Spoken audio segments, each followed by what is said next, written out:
It's really one of my favorite work, honestly. So I wrote it with a co-author, a wonderful young British author called Alice Law. And Alice and I are almost exact opposites, if you think about it. We're very close. I feel a very, very strong spiritual connection to Alice. I don't know if you believe in previous lives. I don't yet. I've never established my theory on it. But if there is, we must have been, doing something together before, because we fit so well. And she's the opposite of me. She's very, very, very feminine in her writing, very gentle, very nurturing, very spiritual, a little bit, I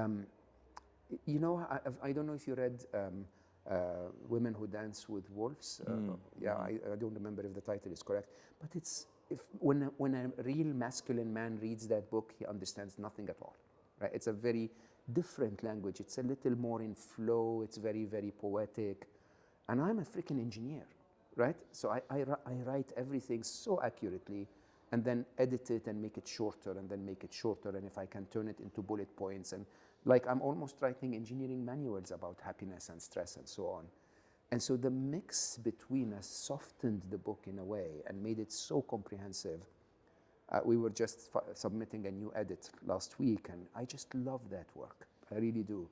And it basically is trying to say, it's not the events of your life that stress you. It's the way that you deal with them that does, okay?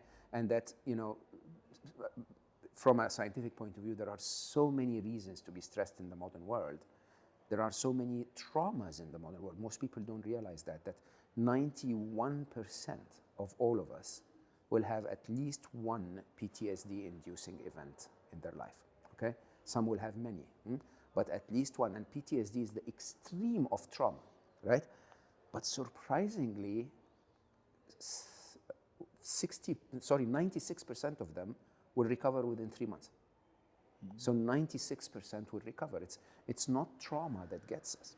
You know what gets us? What gets us is burnout. What gets us is anxiety. What gets us is panic, all of the panic attacks. What gets us? So many other things that are so subtle when it comes to stress.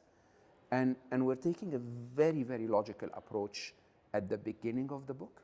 So the beginning of the book is almost like a simplified physics course, a comparison and analogy between stress in objects, which we understand so well in physics, to stress in humans, which actually is almost identical, right? And then basically taking that knowledge and saying, so what's our accountability? What is it? If you understand that an object breaks if you add too many forces on it, and you don't want the object to break, what do? Do you add more force? Do you remove some of the forces, or do you increase the square area of the cross-section, or what do you do, right? Do you increase the ability of a human? Do you increase their training? Do you allow them to find early warnings and listen better to stress? And it just came together in a way that I think is probably the softer side of my work. It's an engineering manual still. It's 400 pages, but it's very soft and very practical, if you ask me. The problem, of course, with publishing is that publishing a book takes a very long time. So Alice, being so committed to stress, and because of her life story, she lost her dad to stress. And so she's very adamant to work against stress.